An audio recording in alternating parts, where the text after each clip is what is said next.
உங்களால ஓநாய்களை மட்டும் என்ன பண்ணாலும் பெட் அனிமல்ஸா வளர்க்கவே முடியாது. அது ஏன்னு தெரிஞ்சுக்கலாமாங்க? ஓநாய்கள் எல்லாமே கூட்டமா வாழக்கூடியது. சிங்கம், புலிய கூட பெட் அனிமல்ஸா வச்சுக்க முடியும். ஆனா இந்த ஓநாய்கள் யாருக்குமே அடிபணியாது. இந்த ஓநாய்கள் மற்ற காட்டு விலங்குகள் மாதிரி இல்லாம வேறுபட்ட நடத்தைகளை உடையதா இருந்துட்டு இருக்கு. ஓநாய்கள் கூட்டமா தான் வேட்டையாடும். தலைமையா இருக்க ஓநாய் தான் கூட்டத்தை வழி நடத்தும். இந்த ஓநாய்கள் இடம்பெயர்ந்து போறது கூட பலமான ஒரு வழியை தான் பின்பற்றிட்டு வந்துட்டு இருக்கு. இந்த போட்டோல நீங்க பார்க்கலாம். இதுல இந்த ஓநாய் கூட்டம் 5 குழுக்களா பிரிஞ்சிருக்கும். இதுல முன்னாடி போறது பாத்தீங்கன்னா எல்லாமே வயதானதா இருக்கும். ஏதாச்சும் பிரச்சனை வந்துச்சுன்னா அது தன்னோட உயிரை கொடுத்து மற்ற கூட்டத்தை எச்சரிக்கை கொடுக்கும்.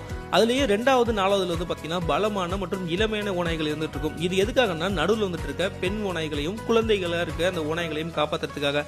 கடைசியா பாத்தீங்கன்னா அந்த கூட்டத்தோட தலைமையில இருக்க அந்த ஓநாய் கடைசியில அந்த கூட்டத்துக்கு எதுவும் பிரச்சனை இருக்காங்கிறத பின்னாடி இருந்து பார்த்துக்கிட்டு எதுவும் பிரச்சனைனா முன் காப்பாத்துறதுக்காக வந்துட்டு இருக்கும்.